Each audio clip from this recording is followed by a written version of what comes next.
maybe you can unshare for the moment. Yeah. Hello, I'm Mike Douglas, and this is the New Technologies in Mathematics seminar of the CMSA at Harvard University. And today we're delighted to have Gabriel Grand from MIT. He's working in Josh Tenenbaum and for others. And that he's going to present Lilo, or maybe Lilo. It's a system that does inductive program synthesis. It learns programs and it learns a library. And I think it's a very good example of how computers can learn concepts, something that still is quite mysterious.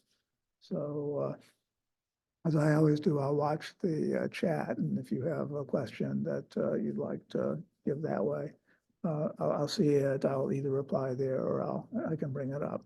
And of course, there'll be time for questions at the end. So please, Gabriel. Thanks. Can folks hear me? Great. Okay, let's start this up again. Okay, everyone can see everything? Great. Well, yeah, no, thank you, Mike, for inviting me and for your interest in this line of work. It's really fun to be back here. So when story time, when I was an undergrad, I lived up the street in the Quad.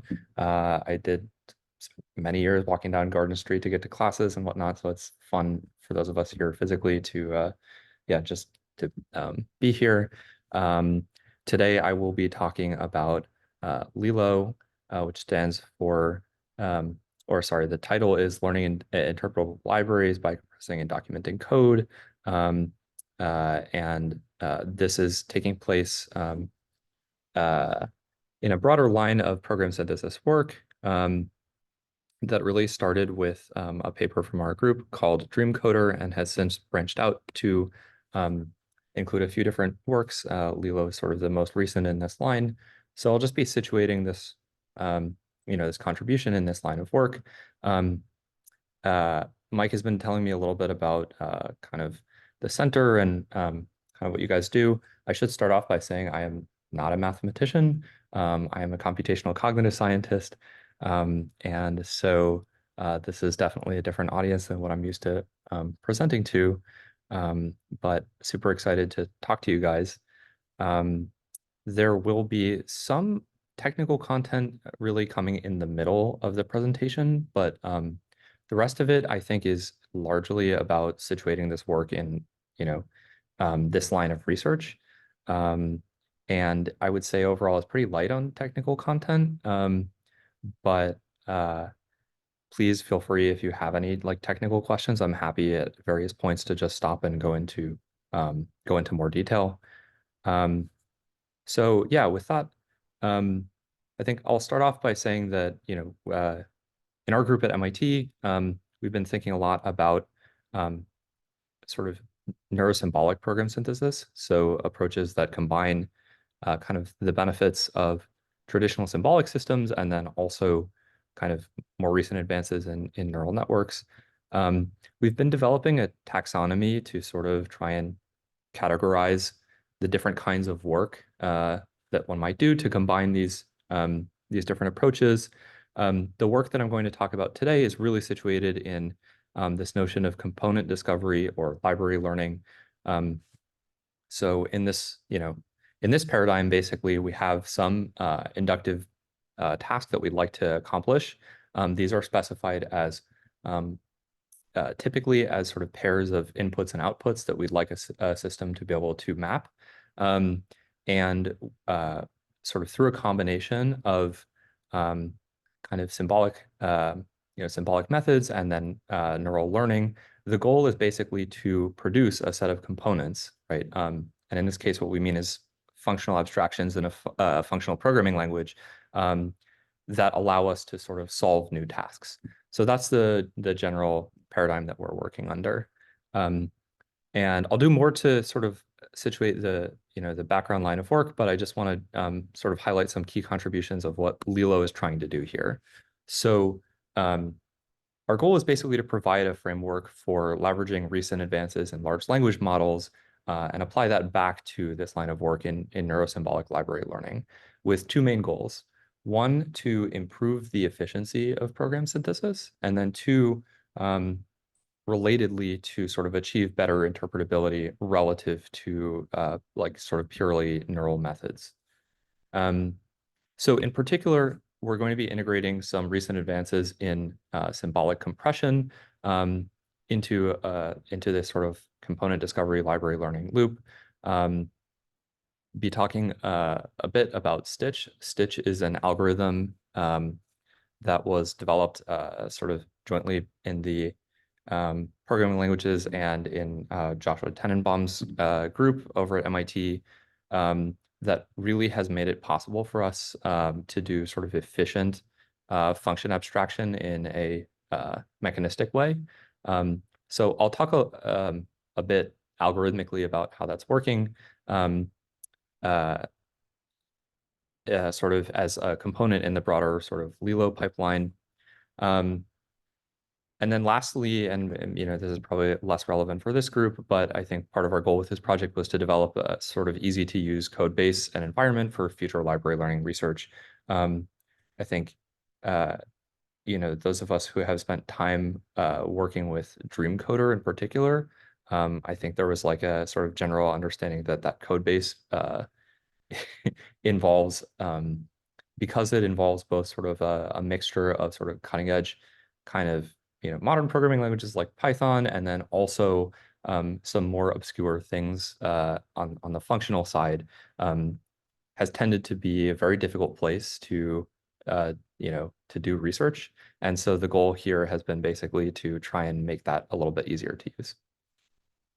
So an overview of the remainder of this talk, I'll start with some, you know, some motivation for why we are applying large language models to library learning, and then talk about some key challenges of doing library learning with a system like DreamCoder. I will briefly introduce Lilo and talk about some experiments, and then talk a bit about some future directions we've been looking at. Cool. So with that, I think we're really situated in the present moment in 2024. Large language models, it's no secret, have become increasingly competent at code generation. So, you know, people are using large language models for to achieve conversational dialogue, right, between a human programmer and an AI programming assistant. You know, millions of people are using things like GitHub Copilot that allows you to basically do autocomplete on steroids. And then increasingly people have been using systems like AlphaCode to solve competition level programming puzzles. So we are really in an era where you can do a lot with large language models and with coding. That said, it's sort of useful to take a step back and think about large language models versus human software engineers. They have very different sort of strengths and weaknesses. So large language models write code, spit out a bunch of code autoregressively from left to right. They have very strong facility with common programming languages, things like Python and JavaScript and C++. And they also have facility by, you know, by virtue of having been exposed to a huge amount of training data with common libraries, things like, you know, array programming with NumPy. But these are weaker with sort of low resource or domain specific languages. They also excel at sort of very short horizon programming tasks, so quickly completing bits of code or solving sort of small scope tasks in a very ad hoc manner. In contrast, I think human software engineers are optimizing for a very different set of things. So humans tend to write code iteratively. They tend to interleave sort of cycles of generation and testing and refactoring. It's not just sort of spitting out an entire chunk of code that happens to solve a particular problem. They're also able to build up sort of domain expertise to learn new programming languages and new libraries in languages that they've never seen. And they, in general, excel at long horizon programming. So they care about building, not just solving a particular task, right, but building entire libraries that are applicable to an entire domain. So in this project, we're taking inspiration from human-driven software development. Here I'm showing two, you know, sort of in the machine learning world, maybe two kind of sets of libraries that have been very impactful. So on the left, we have NumPy and the entire sort of set of more specialized libraries that have been built on top of it. On the right is a project that I worked on circa maybe 5 years ago. So this is sort of in the TensorFlow machine learning environment. I contributed to a system called TensorFlow Extended that basically was aiming to build this very modular library for kind of training and serving machine learning models. So these are examples of, again, sort of libraries that have been built in a modular way that actually accelerate the solution of new tasks. We want to basically build software systems that are able to not just solve tasks, but actually build the tools that are needed to solve the tasks. So, an initial step in this direction, taking this inspiration, has been this very influential work from Kevin Ellis. Kevin is currently a professor at Cornell. Before that, he did his PhD at MIT, and one of the main things that he worked on was this system called DreamCoder. So DreamCoder is a library learning system that learns to solve tasks online, and then also learns to write novel function abstractions. These are the things that are sort of written in blue here as numbered concepts. And these concepts basically encapsulate little bits of logic or functionality that are useful for these different programming domains. So in this work, they considered a variety of different domains, ranging from very classic sort of list processing tasks, but all the way to things like, very basic, but, still very grounded scientific kind of, forms of scientific discovery. They showed that these, when applied to sort of physical reasoning domains, DreamCoder was able to recover different kind of common motifs in physical equations, like things like inverse square laws and these kinds of things. So this is all well and good. I think we're starting, certainly starting from this place, but in recognition of kind of two key challenges with this type of approach. So the first challenge here is kind of how do we get common sense concepts in this kind of domain-specific language? So a typical DreamCoder experiment takes more than 2 CPU months just to learn a single domain. So to be clear, it's not running for 2 months continually on a single system. Rather, we've got a 96 core CPU running for an entire day. What is it doing? What is it doing with all of this time? Well, a lot of this search time is spent sort of getting off the ground, right? So learning the key kind of primitive concepts that are needed to work in a particular domain. So an important question here is basically, how can we imbue program synthesis systems with a set of common sense knowledge, but without having to encode this exhaustive set of primitives for each domain? It's helpful here to think about a concrete example. So suppose that there's a user that's interacting with a program synthesis system. They're trying to specify their goals in language. So they say something like, here's a bunch of strings, right? And what I want you to do is, if there's a vowel, I want you to replace that with some particular letter like S. So the target program, and here we're going to look at programs expressed in functional notation, right? A key piece of that target program is going to be this concept of a vowel. So here that might look something like this. It's just a big disjunction between different vowels.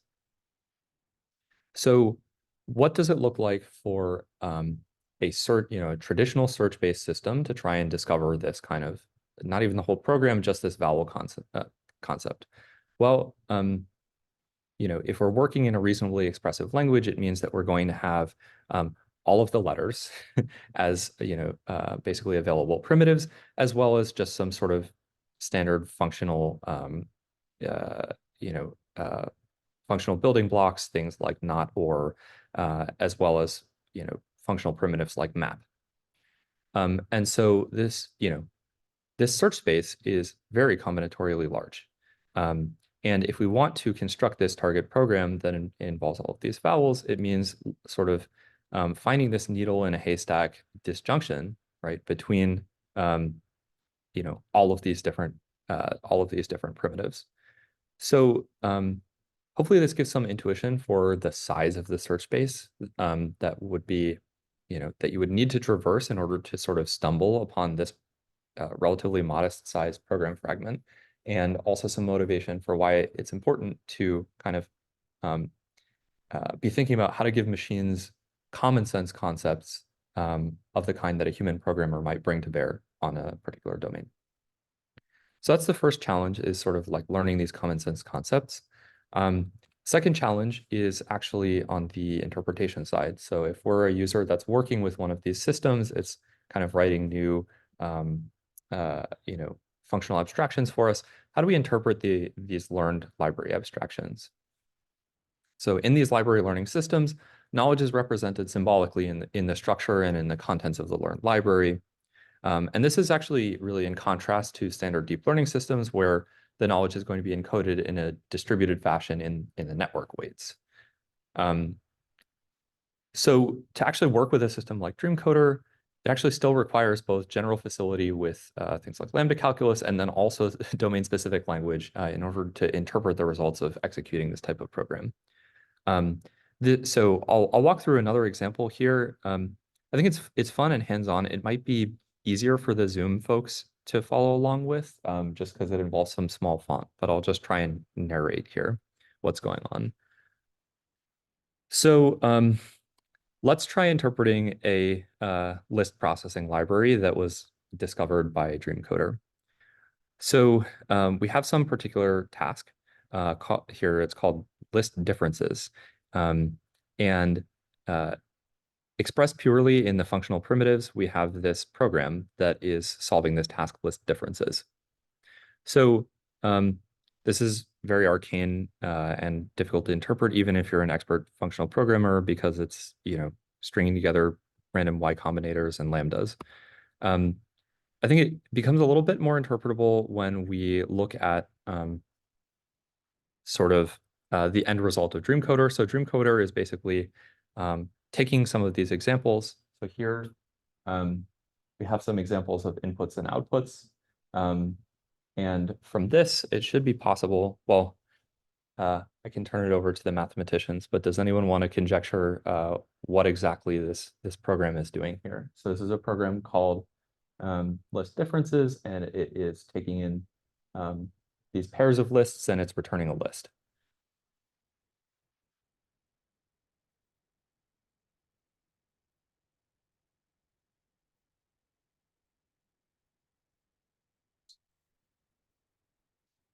Yes. Element-wise difference?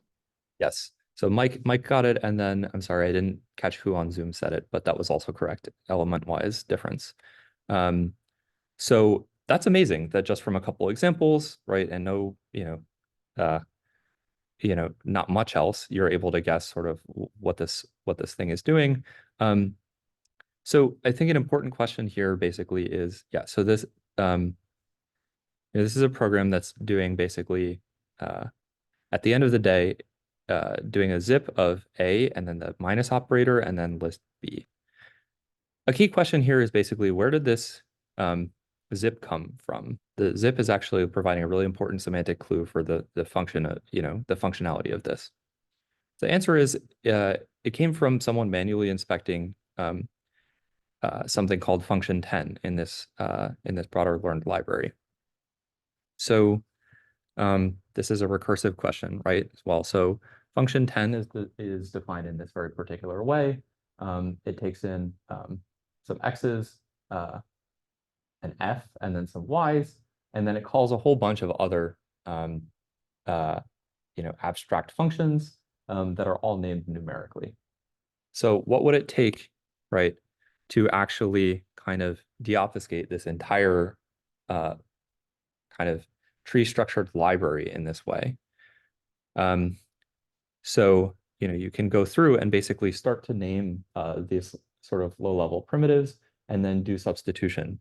So at the lowest level, the system has discovered something that on inspection looks like it's performing a folding operation.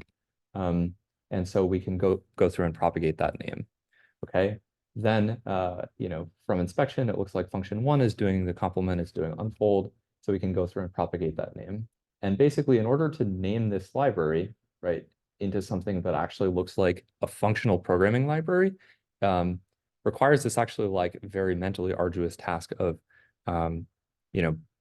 bringing our expertise about, this domain to bear in terms of naming all of these component functions. So yeah, so this is well and good, but it would be really nice if we had some sort of way of kind of automatically, right, putting together such a beautiful figure. So having a system that actually isn't just symbolically coming up with abstractions, it's also actually assigning human readable names that are going to be intuitive to a human programmer, and doing that in the loop. So we have these two challenges, right? How to incorporate common sense knowledge, and then also how to improve the interpretability. And we're going to bring to bear large language models on both of these challenges. So the core intuition for challenge number 1 is we're going to use language models as a source of common sense knowledge, as an object that encodes things like the concept of a vowel. Similarly, for challenge number 2, we're going to use language models to sort of annotate libraries with natural language documentation and do that inside of this library learning loop. So these two things together motivate Lilo. So what is Lilo? It is a language-guided program synthesis system that takes as input, again, inductively specified tasks, meaning these inputs, which are marked as X, and then these outputs, which are marked as Y, and tries to infer sort of programs that solve these tasks. Key to this is that each task is going to be annotated with a natural language description. So here, these are, in this particular domain, these are questions about a particular scene. And so Lilo is going to try and infer a program that counts how many red objects are there. It's going to try and infer a program that figures out what shape is to the right of the green cylinder, so on and so forth. So the first step of Lilo is going to be actually just program synthesis. In this work, we consider a dual program synthesis model, a dual system program synthesis model that includes both a language model that's going to synthesize programs autoregressively, as well as a more traditional enumerative synthesizer that's going to perform basically symbolic search over the program space. So if we just had this is a perfectly valid just program synthesis system. It allows us to come up with solutions maybe to some of these tasks, either through search or just through sort of language model generation. And we might get solutions that look like this. You can describe how you integrate those two things. Yeah, oh, that's a great question. So they're not especially integrated in the current work. I think there's more that we could do to integrate them, but right now we basically run them in a kind of loosely, Kahneman style inspired thing where we run the fast, a fast system 1 solver and then a slower, more deliberative enumerative search. That tends, and we kind of do find that they have complementary strengths. Starting points. Exactly. Yeah. Or it's able to basically figure out solutions to a bunch of low-hanging fruit, things that involve basically just simple substitutions or things like that. And then, for problems that require kind of novel program structures that haven't been seen yet, you may have to do some kind of, enumeration. Yeah, great question. So, the key of this loop is going to be basically a module that approximates what humans do when we refactor code. So this module takes in a bunch of solutions to programming tasks. And it basically is performing a version of compression on this solution set. So here, and these are, the colors are sort of indicating a color coding. Here we have a bunch of kind of pieces of functionality that, if you kind of look at their structure, they're doing kind of related things. So we'll see this, we'll see this in a moment, but these are basically kind of encoding concepts like kind of sorry, I just came from a talk at MIT, so my brain is a little bit dead. But these are encoding things like querying for a particular color of a shape, um, or sorry, a color of an object or the shape of an object. Um, uh, and then, you know, um, a key piece of this system is basically going to be assigning human readable names to each of these functional abstractions. Cool. So the net result of this is going to be, when we're done, that we have a bunch of rewritten, refactored programs. There's a one-to-one correspondence between the things on the bottom left and the top right, but with the key difference that the things on the bottom left, which are solutions to these original tasks, are significantly more sort of human readable, right? It's easier to look at these programs and then kind of intuit, okay, so this one on the top left is basically filtering the scene by things that are red in color. And that's an answer to the question, how many red objects are there, so on and so forth.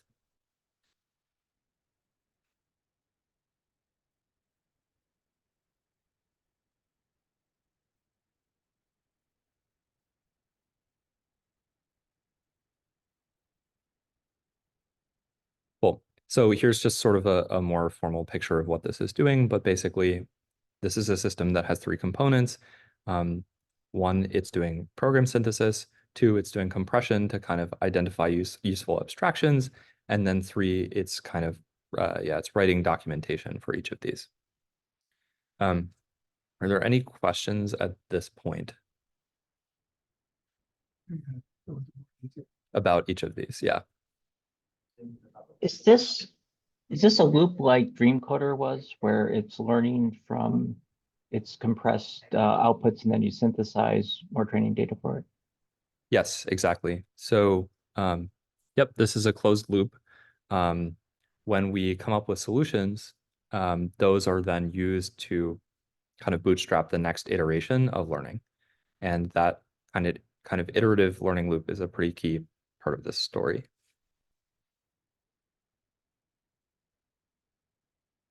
These data sets were.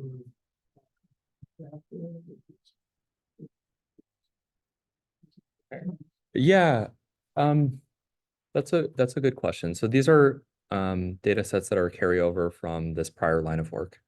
They're all sort of canonical program synthesis tasks, but I think that certainly there's no question that these are all to various degrees kind of toy examples, although they involve a surprising degree of sort of like combinatorial complexity to them.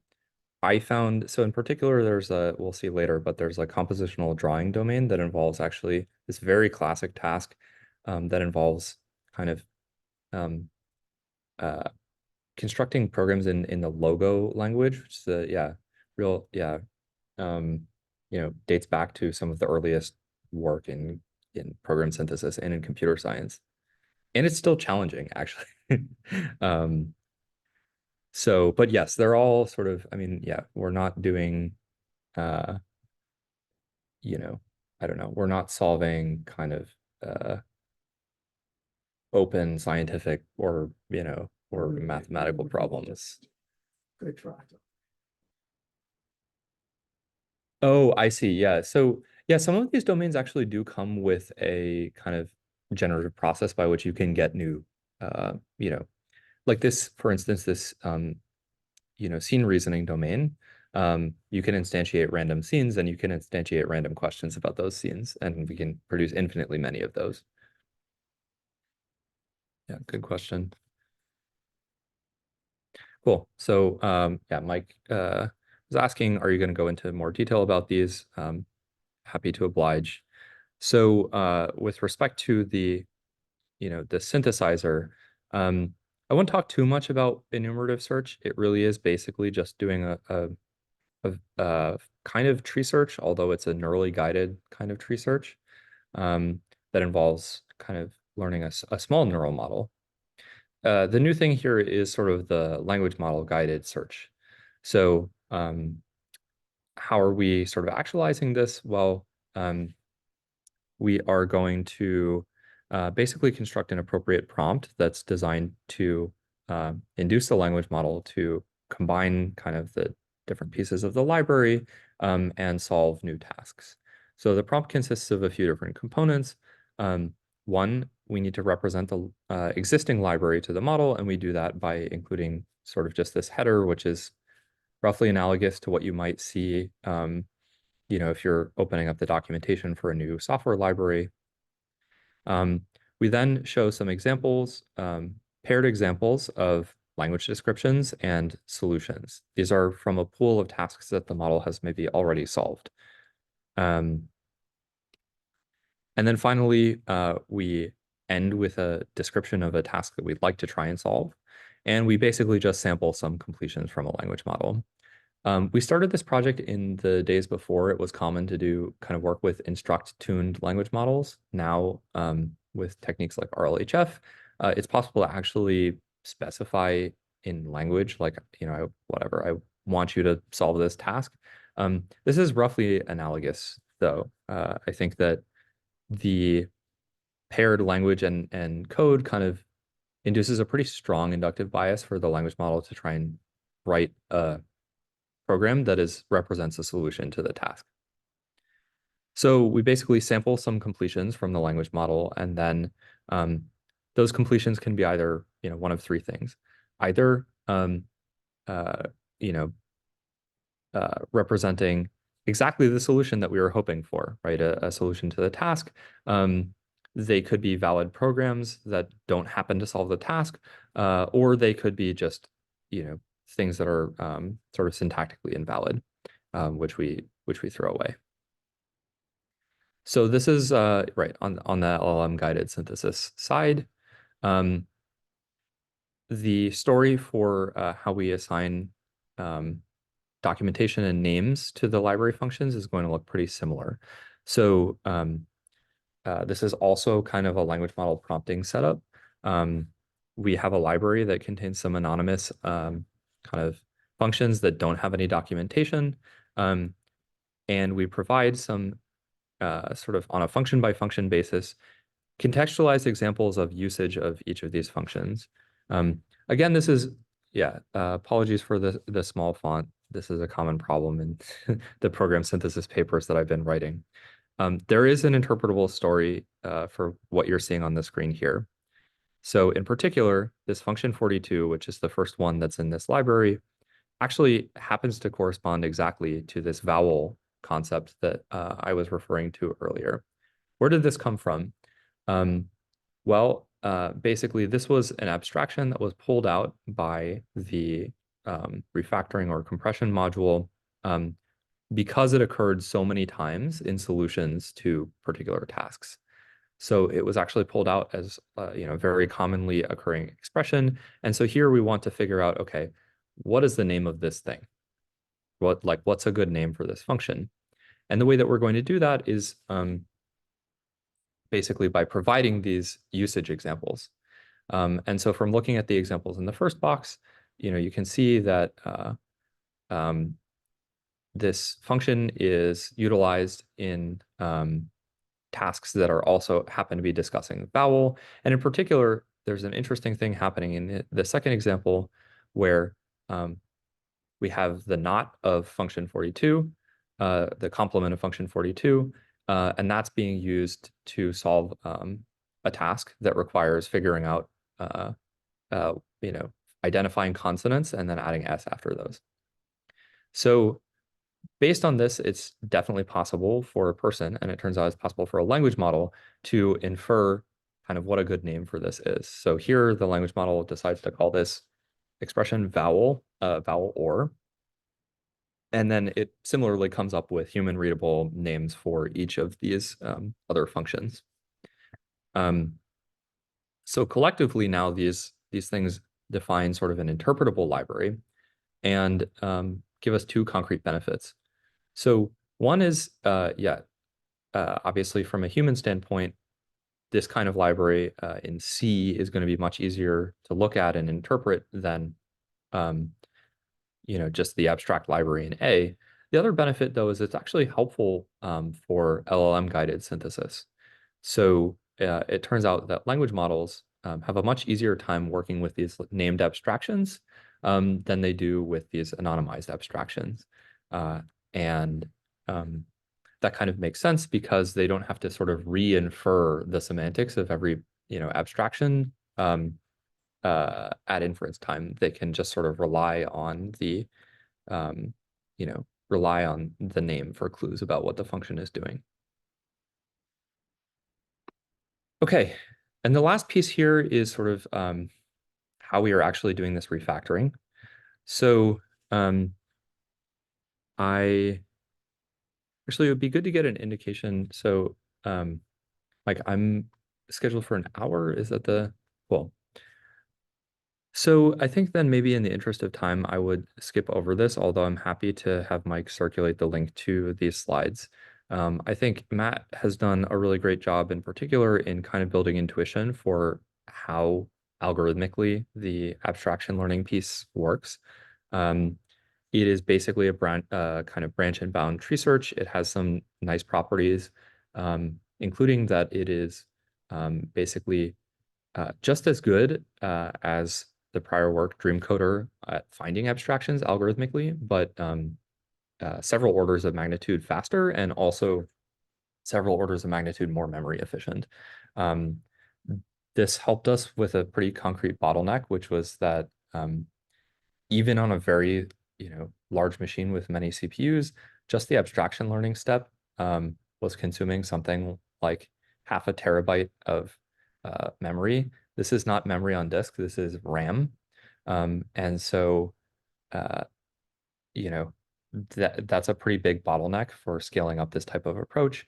So with this, we can typically find, refactor a large corpus of programs in, under 10 seconds on a, just on a MacBook.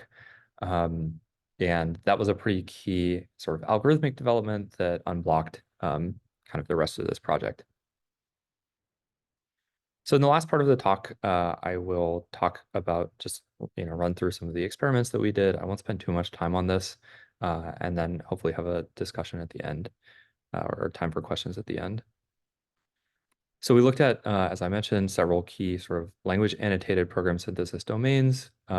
These are all sort of classical tasks. One of them involves editing strings, one of them involves scene reasoning, and one of them involves synthesizing 2D graphics in this logo programming language.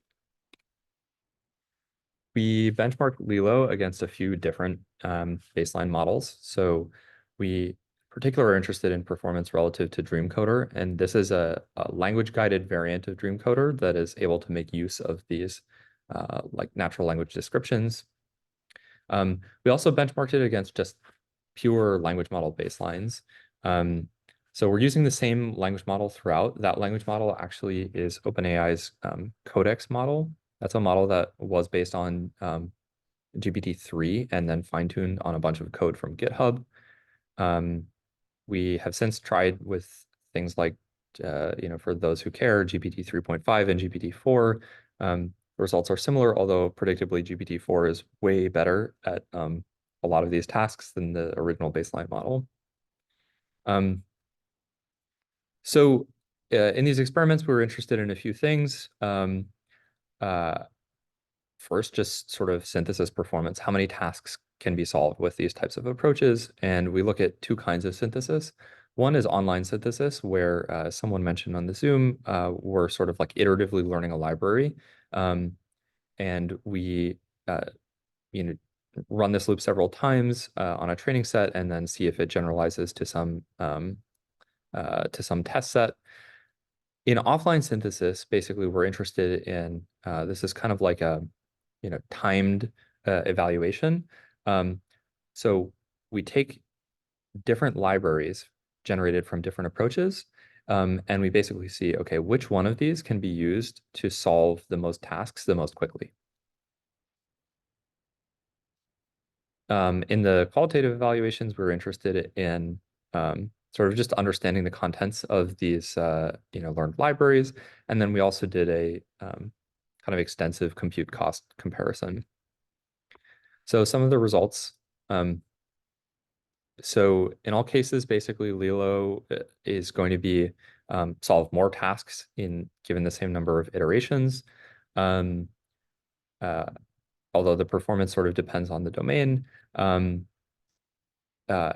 Interestingly, the LLM solver has actually like quite strong performance. So this is like a language model that's just solving tasks and not really doing any library learning.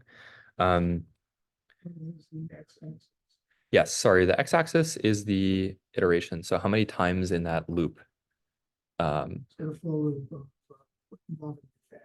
Yes, exactly. Yeah.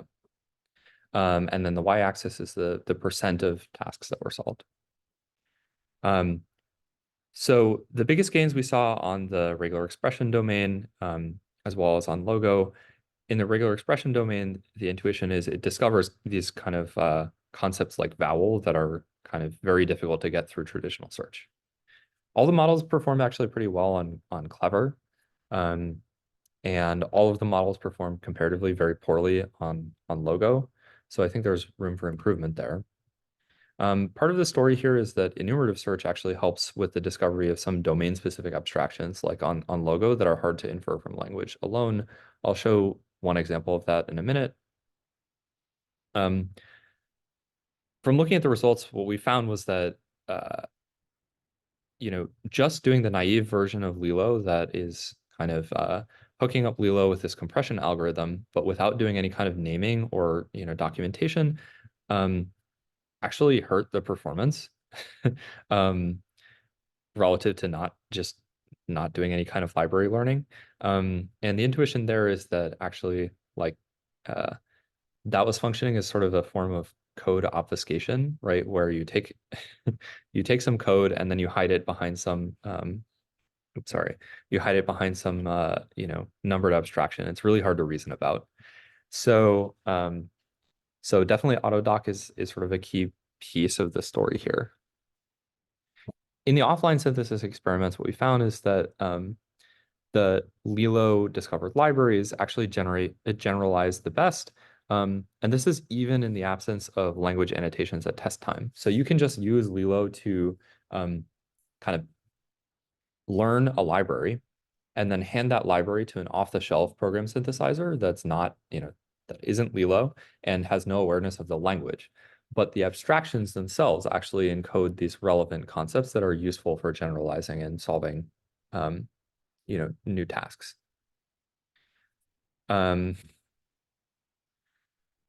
Looking at the libraries themselves, and this is a little bit challenging because they're big and they have lots of functions in them, but we were able to do things like look at kind of at a structural level, right? What functions are used to solve each task, and then how those functions make use of the underlying primitives in each library. And what you find is these like pretty interpretable abstractions that do kind of common sense operations, like, in this scene reasoning domain, counting the number of objects in a sort of, in a hypothetical way. We did observe some cases where the documentation is unclear or incorrect. And, one interesting bug/feature of that is that these errors tend to cascade. So in particular, right, in something like this graphics domain, the auto documentation module has assigned some names and documentation to each of these functions. Here, these center around very, common sense things in this domain, namely drawing polygons, right, and then drawing things with like radial structure and symmetry. Some of these have names that are very intuitive, like staircase, I think is a pretty good name for the, what you're seeing at the bottom. Similarly, pentagon spiral seems like pretty reasonable. However, there are some cases where the model says something ambiguous or like not quite right. Like for instance, in the case of function 27, which is the first one. So this is very plainly just a function that draws polygons. For because of the way that the model is prompted, however, it's chosen to give it a more granular low-level name like turtle, loop, move, rotate. And that kind of naming ambiguity in this case happened to propagate through the rest of the library such that a function that actually is just drawing polygons at 2x scale is named double length loop move rotate, which is a bit ambiguous, but also the documentation states something that's actually just not correct. The documentation is here implying that it's each iteration is doubling the length of the movement, when in fact it's just drawing 2x scale polygons. So hopefully this provides some intuition for both, some of the things that this kind of approach is getting right, and then also some of the things that are kind of not quite right. That, basically we're dealing with the problem of language model hallucination. Cool. I think I'm going to really skip over the compute cost comparison. We looked at, basically token usage versus wall clock runtime. This is of interest, I think, mostly to computer scientists. I think the key result here is that even though these are using completely different compute models, actually using a language model here is like surprisingly effective and efficient relative to the kind of brute force enumerative search that's required when you run these things on multi-core machines for a really long time. Cool. So that's the main story for Lilo. Wanted to just highlight a few key kind of future directions that we're looking at. So we're looking at some new experiments, domains and settings. We've now looked at using language models for doing compression. Interestingly, we actually were not able to make that much headway with this. I had a really fantastic undergrad who was working with me this past summer, and she spent much of the summer kind of banging her head on this problem of can language models be used to replace the compression step. It turns out that relative to search, the compression piece is just algorithmically, I think, a lot harder. And so we weren't able to actually get that much headway on it. There's so this work is to appear at ICLR this upcoming year. We have a nice appendix write-up in the paper if you're curious about what it looks like to try and get a language model to propose abstractions in these domains. I think similarly, we're interested in sort of more resource-constrained experiments. So how far can you get given a really limited compute budget? And then also generalizing to a multimodal setting, maybe where, increasingly as we start to have kind of vision and language models that are able to take in images, how can this help with this general program synthesis loop? Some other things that I've been up to, I can leave this on the screen, but really at this point, I would just thank my collaborators. So these are Leo Wong, Matt Bowers, Theo Lauston, Maxine Liu, and then my advisors, Jacob Andreas and Josh Tenenbaum, who've been really instrumental and supportive in this project over a number of years that it's taken to put together. And I would thank Mike and you guys for listening to the talk. At this point, happy to open it up to questions. Thanks. Right. So we'll take questions from the audience, and then I'd like to hear some more about Stitch and a few details of that. Sure. Questions from the audience? Do you want me to put my speaker on, or do you have yours on? Let's make sure. Questions, just in case it was muted. I have a question. Okay, please. Yes. My question is, so similar, I guess, to DreamCoder. This looks like a very interesting direction and powerful work, but at the same time, I guess I'm wondering how practical it is now. Program synthesis is a huge area now. We have all these tools and stuff out there, and people are like, you know, companies are actually investing like real money and effort into this, and the things that this has kind of been tested on seem to be kind of been obscure, like, you know, problems. And I'm wondering, like, does this work in practice? Like, can you like actually solve like you know, like make progress on other benchmarks and stuff with this tool? Yeah. Oh, sorry, we're having audio issues. Should I turn my speaker on? Uh, Just go ahead now. Okay. All right. Thanks. Yeah, thanks, Jason. No, I think that's a great question. It's certainly something that came up sort of in our like iClear review process. I think we're able to convince reviewers there that, so first of all, this is an academic paper, right? And I think that there is still, it's worth just sort of saying that like these benchmarks, I think, are still hard for, you know, or they're still useful sort of testing grounds for these kinds of approaches. You can't just prompt a language model and expect to, well, maybe with, you know, maybe with the latest language models, maybe you can get more headway, but at the time that we tried this, just prompting a language model with this didn't get that far. I also think coming from the other direction, right? So I'd be curious, like, you know, I would ask, like, do you use Copilot? I certainly do. And I think in my experience, you know, if you ever ask it, if you just highlight a chunk of code and say, okay, now refactor this, the results are actually surprisingly variable. So I think there's still a long way to go in terms of getting language models to sort of coherently refactor code at the level of symbolic precision that's needed in order to maintain the semantics of that code. And I think like certainly people are working on this right now. I'm certainly not making any claim that this will never be solved, particularly with more scale. But I think that right now we're at an interesting moment where there are all these symbolic and algorithmic techniques. Stitch is one of them for doing things like code refactoring. And I think it's worth considering, you know, variants of this that integrate those with neural approaches. More questions? I'll ask a question. If we go back to your first example where Mike said element-wise addition. Yeah. There's this notion in mathematics of abstract structure versus representation. So you can think of a list as a representation of a function from index to value. And it could even be a representation of a function where you don't have any order on the index set. And then this concept of element-wise addition is just the standard concept of function addition. So my question is, have you thought about this abstract object versus representation issue in this context? Is it useful to lose information in a kind of type theoretic sense? Yeah, I mean, this is the first time that I'm learning of this distinction. Sorry.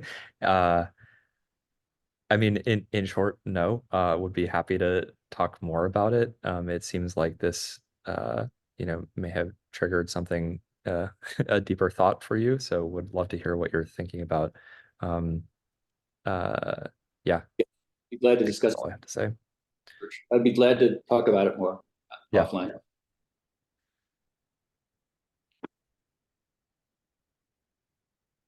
Let me ask I think actually you gave some implicit answers, but I'll ask it anyway. So given that your tasks and your problems aren't new and automatically generated, how do you prevent contamination in the training? Yeah, that's a great question. Yeah. So I think that we haven't done a great job of preventing contamination, and also we don't have great tools for with models like GPT for even checking, right, what's contaminated or not. Other versions of this talk that I've given to more LLM focused people have noted the fact that recent years have seen a lot of sort of superficial improvements in benchmarks like human eval in particular, which is a Python synthesis data set. But I think we're starting to see that a lot of that progress is due to this issue of contamination. And I think that, I think everyone has their own personal view on that. I think for me, this has actually encouraged me in my sort of more recent research to actually focus less on these GPT models that are harder to do good open science on, and focus a little bit more on kind of smaller scale open source language models that are still very powerful, but also much more controllable. You can do local inference on them. And in many cases, there's fully public information about the contents of their training sets.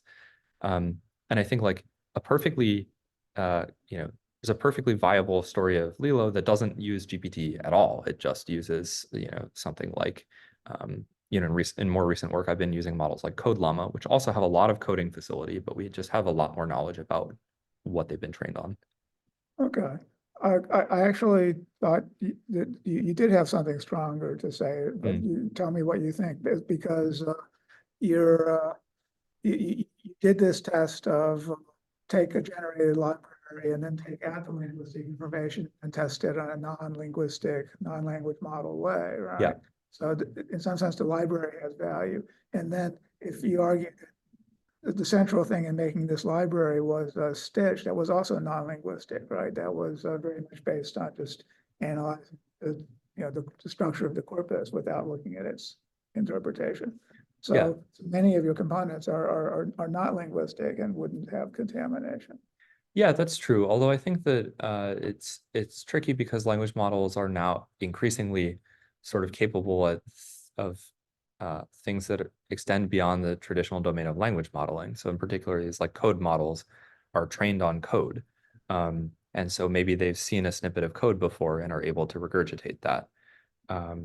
So I think, yes, like I think the offline synthesis evaluation, certainly from an empirical standpoint, right, we tested what it looks like to run just a language model on that, and it doesn't perform as well. So certainly, yeah, empirically. But I think I certainly would feel a lot more comfortable to have tools to kind of know what what these models were trained on. But I won't hold out hope for it. More questions in the audience?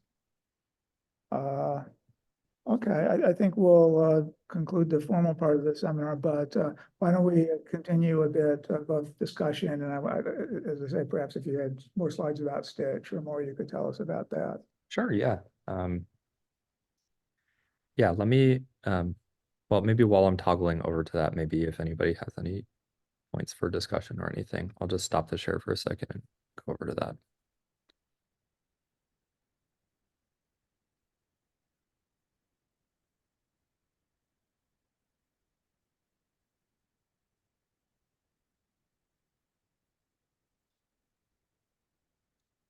I guess that to harp a little more on my same question again. I mean, do you feel like the thing that kind of prevents the applicability of this currently is that it's in kind of obscure? Yeah, that might be good also because domain these type? are sort of